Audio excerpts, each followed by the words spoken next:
16,000 টাকা চাকরি পাওয়া ছেলে হবে আমার মেয়ের বয়ফ্রেন্ড। কিন্তু টিনেজ মেয়েকে যদি আমি প্রেম করতে বারণ করি হিতে বিপরীত হবে। ওদের ব্রেকআপ করাতে হবে, তাও আবার অন্যভাবে, যাতে সাপও মরে আর লাঠিও না ভাঙে। নন্দিনী, আমার মাথায় না একটা দারুণ আইডিয়া এসেছে, তো স্যারের সাথে একটা প্র্যাঙ্ক করার। কি মা? আমিও দেখতে চাই যে ও তোকে কতটা বিশ্বাস করে আর ও তোর প্রতি কতটা লয়াল। যখন আমার বিয়ে ঠিক হয়েছে তখন তো তুমি ওকে দেখেই নিয়েছো।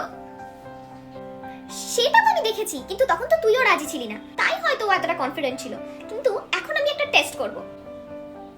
তোর মনে আছে তোর ছোটবেলার বন্ধু রাহুল?